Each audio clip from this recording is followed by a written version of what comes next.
കേട്ടോ അമ്മേ? ഓ, എൻ്റെ അച്ഛനെ നിറയെ കൃഷി ഉണ്ടായിരുന്നു. കച്ചവടമൊക്കെ അങ്ങ് കൂടിയ സമയത്ത് ഈ കൃഷിയും പരിപാടിയൊക്കെ അങ്ങ് നിർത്തിയെന്നേ. നോക്കാനൊക്കെ ആരെങ്കിലും വേണ്ടേ? എന്റെ കുടുംബമേ ഇതുപോലെ തന്നെയാ. അടിമുടി ഒരു കൃഷി കുടുംബമായിരുന്നു. പിന്നെ നോക്കത്തോ ദൂരത്ത് ഇങ്ങനെ സ്ഥലം കിടക്കുമായിരുന്നു. അതെല്ലാം പാട്ടത്തിന് ഓരോരുത്തർക്ക് കൊടുത്തേക്കുമായിരുന്നു. അവസാനം നോക്കാനും കാണാനും ഒന്നും ആരും ഇല്ലാതെ വന്നപ്പം ഈ പാട്ടത്തിനെടുത്തവർക്ക് തന്നെ അതങ്ങ് എഴുതി കൊടുത്തു. വല്യച്ഛനെ കായംകുളത്തെ ഏറ്റവും വലിയൊരു കൃഷിക്കാരനായിരുന്നു. വല്യച്ഛൻ്റെ കാലശേഷം എൻ്റെ അച്ഛനെ അതെല്ലാം നോക്കി നടത്തിയത്.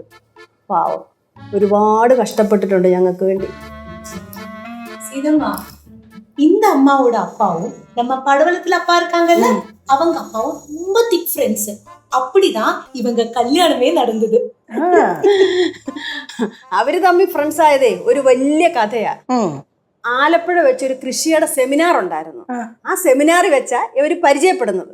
ആ സമയത്ത് ഒരു വലിയ വെള്ളപ്പൊക്കം ഉണ്ടായി. ആ വെള്ളപ്പൊക്കത്തിൽ ഒരു സ്കൂളിലാണ് ഇവര് ക്യാമ്പ് ചെയ്തത്. ആ ക്യാമ്പിൽ വെച്ചാണ് ഇവർ വലിയ കൂട്ടുകാരാവുന്നത്. പിന്നെ അപ്പൂപ്പന്റെ തീരാ ദുരിതത്തിൽ അങ്ങ് കലാശിച്ച് അല്ലേ അമ്മൂമ്മ? അത് തന്നെ. കൊച്ചേ, നീ എന്തോ പറഞ്ഞത്? ഞാൻ അപ്പൂപ്പന്റെ കൂടെ കൂടെ തീരാ ദുരിതമായെന്നോ? അപ്പൂപ്പൻ എപ്പോഴും പറയുമായിരുന്നു, ഞാൻ കൂടെ കൂടിയതാണ് അപ്പൂപ്പന്റെ വലിയ ഭാഗ്യമെന്ന്. പാവല്ലപ്പാ, ഇപ്പൊ വേണമായിരുന്നത്. അപ്പൂപ്പൻ ഇപ്പൊ ഉണ്ടായിരുന്നെങ്കിൽ തലേ കൈ വെച്ചിട്ട് എന്റെ ദൈവമേന്ന് വിളിച്ചു. പാറൂട്ടി, കുഞ്ഞുവായില് വലിയ വർത്താനം പറയല്ലേ. ഇതൊക്കെയാണ് ഇവിടുത്തെ വർത്തമാനം. ദേ ചിരിച്ചോണ്ട് നിൽക്കുന്നുണ്ടില്ലേ കനകം, എല്ലാം തുടങ്ങി വെച്ചിട്ട്. ஐயோ நானா? நான் எல்லாம் செய்யல, நெச்சு தான் ஆரம்பிச்சா. Hello friends. ഫ്രണ്ട്സ്, അവന്റെ ഫ്രണ്ട്സ് ആണല്ലോ നമ്മള്. അതൊന്ന് താക്ക് കുഴപ്പമില്ല ലച്ചേച്ചി.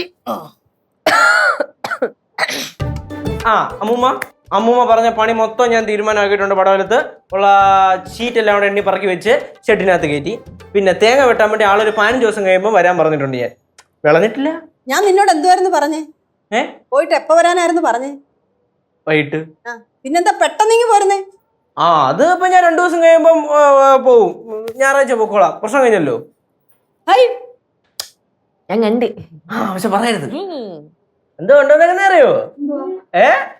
നല്ല വിഷമില്ലാത്ത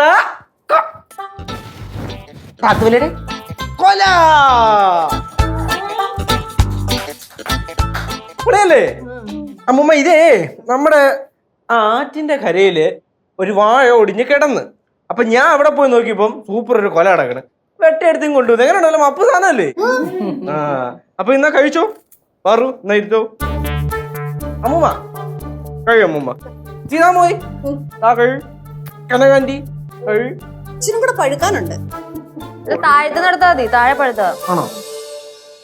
സത്യം പറഞ്ഞാല് അമ്മൂമ്മ, ഞാൻ ഇങ്ങോട്ട് വരണ വഴിക്ക് ഒരു ചായക്കടയിൽ ചായ കുടിക്കാൻ വേണ്ടി നിർത്തി. ചായ കുടിക്കാൻ വേണ്ടി നിർത്തിയപ്പോ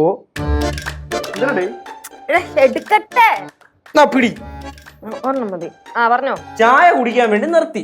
അപ്പൊ അവിടുത്തെ ചായക്കടയിലെ ചേട്ടൻ ചോദിച്ച്, മക്കളെ നല്ല നാടൻ കൊലയാണെന്ന് തോന്നുന്നില്ല, നീ വിൽക്കുന്നാന്ന്. അപ്പൊ ഞാൻ പറഞ്ഞു, ചേട്ടാ വേണ്ട, വീട്ടിൽ കൊണ്ടുപോയി അമ്മൂമ്മയൊക്കെ ഉള്ളതാണ്, പിന്നെ പിള്ളേരൊക്കെ ഉള്ളതാണ്, അവര് വിഷമില്ലാത്ത കൊല കഴിച്ചോട്ടെന്ന്. സത്യം പറഞ്ഞ അവിടെ എല്ലാം കൊടുത്തിട്ട് കാശ് മേടിച്ചാൽ മതിയായിരുന്നു. അമ്മൂമ്മ അറിയത്തോലും ഇല്ലായിരുന്നു.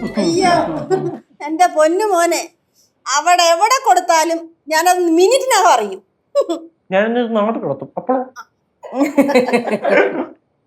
ചേട്ടാ ഇത് പഴുത്തിട്ടില്ല. ഇത് നോക്ക്, കഴിച്ചു നോക്ക്. എല്ലാം ഒന്നും പഴുത്തിട്ടില്ല കേട്ടോ. ഒടിഞ്ഞു വീണാണെന്ന് കൊല. ഇത്ര തന്നെ പഴുത്ത എന്തോ ദൈവഭാഗ്യം.